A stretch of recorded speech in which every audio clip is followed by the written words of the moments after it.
Salut bande de prolétaires, juste pour dire que cette vidéo a été tournée bien avant Noël, que je pensais avoir le temps de la monter, mais que je suis une merde en montage et que j'ai pris énormément de temps. De plus, les extraits du film Un flic sont de qualité totalement naze, je m'en excuse personnellement. Pizza à Mathilde, est-ce que tu me reçois? Ouais, allô, je te reçois 5 sur 5. Ouais, salut mec. Ça fait du bien de t'entendre. Ouais, pareil, t'inquiète. Écoute, on a un petit problème. Vas-y, je t'écoute. On s'est fait niquer. La maison abandonnée, c'était une fausse piste. Ah merde, bah écoute, on en reparle plus tard, je suis en plein braquage. Oh, ta gueule, toi. Ouais, je suis en plein braquage. Ouais, tu te fonds dans la masse des criminels. Ouais, comme d'hab. Ça fait plusieurs mois qu'on patauge. Il faut qu'on le retrouve, cet enfoiré. T'inquiète, on est sur le coup. Allez, salut, et joyeux Noël. À toi aussi, mon pote.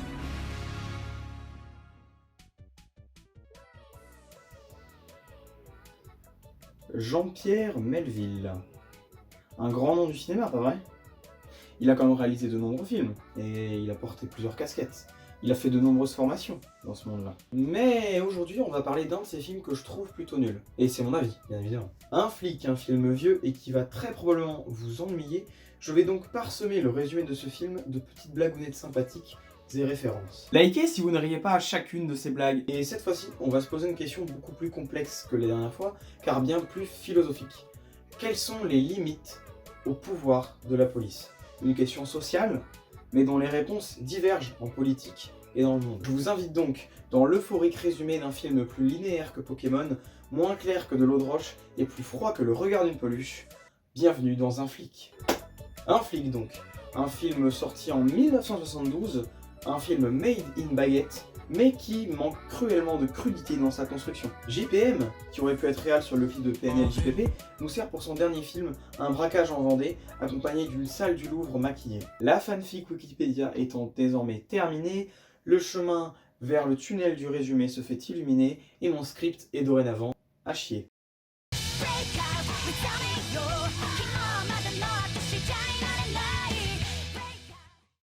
Simon sans nom de famille, Louis Costa, Paul Weber et Marc Albouy font ensemble un hold-up. Marc Albouy, plus fort que lui, je ne le connais pas, se fait piéger par le caissier de la banque et se prend une balle. Il abat donc ce dernier. Les trois comparses ennemis s'enfuient ensuite dans leur bolide motorisé. Alors, ça fait partie de ma principale critique du film, mais je vais vous résumer un tantinet les personnages parce que le film le fait pas du tout. Le protagoniste est donc un flic. Edward Colman, joué par Alain Delon.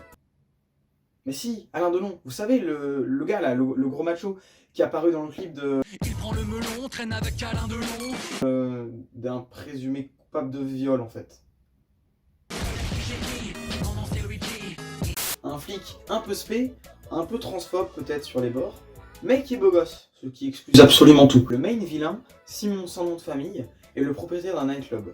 De surcroît, il est l'ami d'Edward Colman, mais c'est plutôt son rival. Et ne me parlez pas de Pokémon, hein, parce que ce serait un peu sexiste étant donné qu'ils sont rivaux pour une femme. Après, on a Paul Weber, un banquier triste et au chômage, et les deux autres gangsters qui sont pas importants. Ah, et aussi on a Cathy, l'amante des deux personnages principaux qui sert à rien.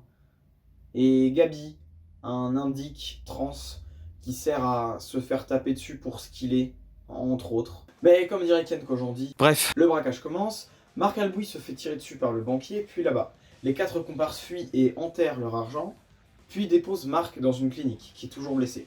Edward Colman, a.k.a. Regard de Braise, est mis sur le coup. Se doutant que les flics vont chercher à savoir qui est le blessé du hold-up, nos 4 et momentanément 3 coopérateurs s'en vont chercher Marc. Ils se déguisent en médecin, mais ça ne passe pas. Alors Cathy, la meuf qui sert à rien, se déguise en infirmière, s'infiltre dans la chambre de Marc, et le Peggy 18. Marc est donc mort, tué par ses alliés. Et pendant ce temps, Edward Cole UU se rend chez Simon, dans son nightclub. Il joue de ses sonatés et de sa dextérité pour charmer Cathy, en jouant du jazz, bien sûr. Malgré quelques scènes d'exposition un peu paquebot, la police patauge dans la colle. Man et n'a pas de réelle piste, jusqu'à ce que les malfrats décident de faire transporter leur argent par Mathieu Lavalise, un passeur qui va donc transporter la marchandise grâce à un habile stratagème de valise. Edouard est mis sur la piste de Mathieu Lavalise et il ordonne la surveillance de son train. Tout ça grâce à son indique, Gabi, Oh yeah. But moreover as the goal, Edward will be stopped. Car Simon, le gothic gangsta, a décidé de complètement mindfuck tout le monde. Au lieu d'attendre Mathieu, ce gros porc, à bon port, il s'en va le KO directement dans le train. Après un long plan séquence qui ne bouge pas beaucoup, et un autre plan très long aussi, qui ne bouge pas beaucoup non plus.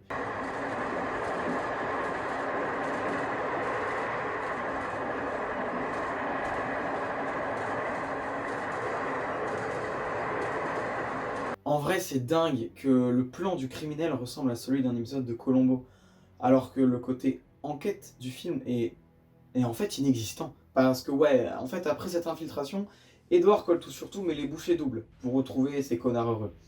Et Marc Albouy, le mec mort au début, en fait, se fait identifier de par son cadavre. Et nos grands enquêteurs de qualité remontent grâce à cela jusqu'à la piste de Louis Costa, un des 3 affreux de Jojo, mais qui est aussi un ami proche de Marc Albouy. La police kidnappe quasi littéralement Louis Costa et contre toute attente, il parle. Il dénonce Paul et Simon. Edward Call Me Maybe s'en va prévenir implicitement son rival dans son carton de nuit, mais ce dernier fait genre qu'il ne sait pas. Il prévient ensuite son allié Paul Weber, alors que ce dernier se fait appréhender par la police municipale d'Oradour-sur-Glane, qui est malheureusement arrivée trop tard car elle a eu le temps de se suicider. Malheureusement, le lendemain matin, Simon appelle sa meuf pour lui demander de venir le récupérer et s'enfuir avec elle.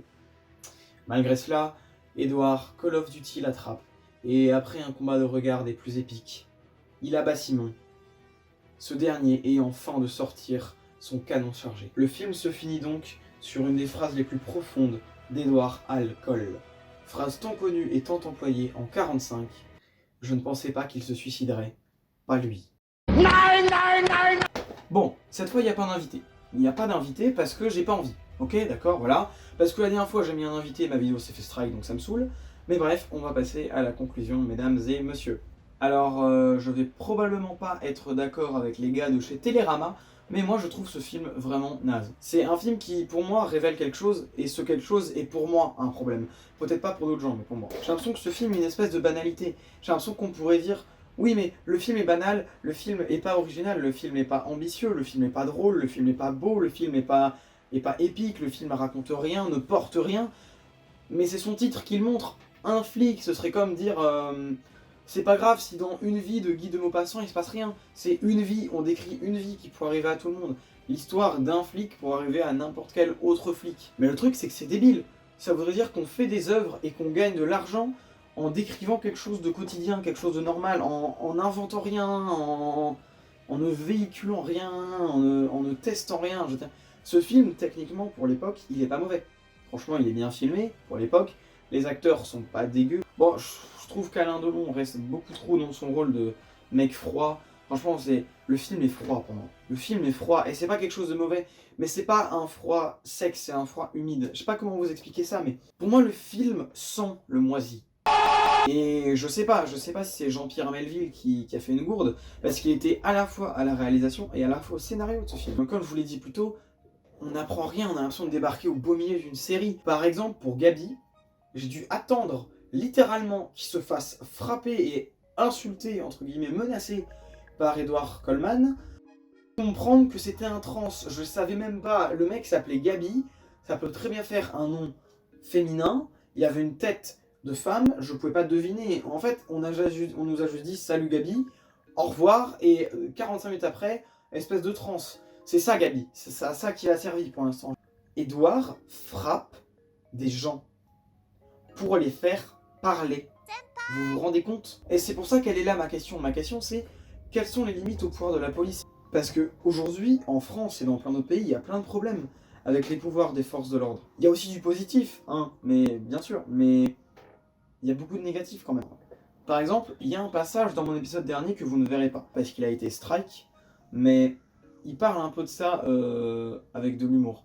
En gros, j'ai un ami qui est venu tourner, qui se faisait passer pour un lieutenant-chef, mais qui en fait racontait des histoires horribles et qui défendait des mecs qui tiraient partout dans le village. Et c'est pour ça que je trouvais intéressant de faire cet épisode sur un flic qui était probablement un peu chiant, le film est pas ouf et pas connu. En fait, on a vu un film parodique sur les pouvoirs de la police. Et là maintenant, on voit un film pas du tout parodique qui en fait respire la nonchalance par rapport au problème. Et même, je faisais une comparaison avec l'épisode de Dexter, mais Dexter, pour moi, c'est intéressant. Je trouve qu'il y a des petits messages. La vision, par exemple, de quelqu'un de littéralement fou, d'un malade de la société actuelle. Notre rapport, par exemple, à plein de choses, à la sexualité, à l'alcool, à la violence, à tout ce que vous voulez, ça c'est intéressant, même si c'est en sous-texte, c'est plus à l'interprétation, mais il y a quand même quelque chose. Là, interpréter, qu'est-ce que vous voulez? À part essayer d'interpréter que la transphobie c'est bien, et que les flics doivent taper les gens. Le port d'armes en France, ça va. Ou même peut-être euthanasier des gens contre leur gré aussi, c'est bien. Parce que quand même, Cathy qui s'est déguisée en infirmière pour s'infiltrer dans une clinique et euthanasier un homme recherché pour meurtre et braquage à main armée, elle a rien eu. C'est que pour moi le film là, il défend, ou en tout cas il banalise en fait, il banalise surtout ça, il banalise, il normalise un comportement qui en fait est pas bien, qui est répréhensible et qui est dégueulasse. Pour un peu storytelling, je suis allé aux portes ouvertes de la FEMIS, une école de cinéma très connue en France, à Paris, et on nous a dit il faut être prêt à mourir pour le cinéma, et je sais pas si j'y suis prêt, parce qu'il y a YouTube qui passe avant. Voilà. Bonne journée. Bonne journée à vous, bonne soirée, bon après-midi, tout ce que vous voulez, bonnes vacances, joyeux Noël, même si ça sortira en janvier, donc joyeux janvier. Salut.